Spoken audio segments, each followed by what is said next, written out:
the Canon FD70 210mm f4, a chunky all-metal zoom lens from the 80s that's still turning heads in the vintage lens world.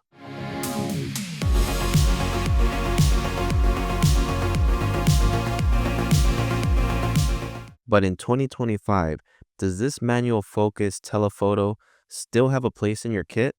Let's take a closer look.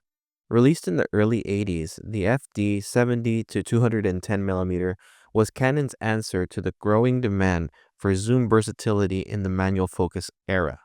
It features a constant f4 aperture, a one-touch push-pull zoom design, and a focal range that goes from medium to full telephoto. It was a solid companion for film shooters back in the day, and now it's a hidden gem for digital creators who love a bit of vintage character. Right out of the gate, you'll feel the weight. This lens is about 765 grams, all metal and glass. The one-touch zoom and focus ring is smooth, though it does take some time to get used to this. Build quality, it's like a tank. This thing was made for serious work, and it shows. No wobbles, no cheap plastic, just a solid feel throughout.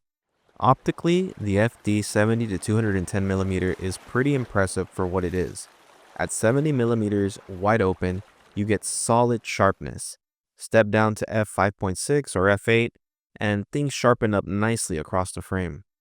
At 210mm, there's a bit of softness, especially in the corners, but nothing unusable. Bokeh is smooth, though a bit busy if you're picky. But honestly, it has character. That imperfect analog vibe a lot of modern glass lacks. Color leans on the warmer side, contrast is natural, and it pairs beautifully with filmic color grades. When adapted to a mirrorless body, it delivers some serious vintage cinema vibes. Great for B-roll, interviews, portraits, and even handheld shots if you got steady hands. Focus breathing is minimal, which is a rare in older zooms lenses, and the constant f4 aperture helps you maintain exposure throughout the range. Manual focus does mean you need to take your time, but in the right hands, this lens can create truly cinematic results. Adapting the FD70 to 210mm is super straightforward. FD to Sony E-mount, Canon RF, Micro Four Thirds, you name it. There's an adapter for it. And since this is an entirely mechanical lens, no electronics are needed. Just twist it on the dial, expose manually, and you're good to go. Bonus: focus throw is long and precise, perfect for nailing shots in video work or tight portraits. So who is this lens really for?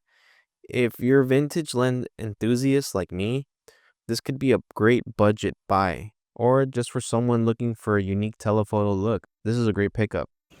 It's not for an autofocus addicts, those needing razor sharp results at 210mm, but if you appreciate a more hands-on analog approach, it rewards you with images that feel alive. Let's break down the pros and cons. It's affordable, usually under 60 bucks, excellent build quality, smooth vintage color rendering, surprisingly usable for both photo and video, and constant aperture. The cons: it's a manual focus lens, so if you're not used to it, this could be a problem. A little soft at 210mm wide open, push-pull zoom may not be everyone's favorite, and of course, because it's a vintage lens, there's no stabilization. The Canon FD70 to 210mm is a reminder that older doesn't mean obsolete. Sure, it has its cons, but it makes up for it in its soul.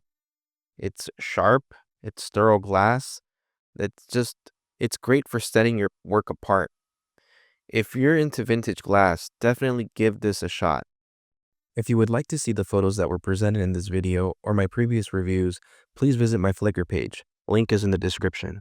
Thanks for watching. If you found this helpful, drop a like, subscribe for more vintage lens breakdowns, and I'll catch you in the next one. Peace out.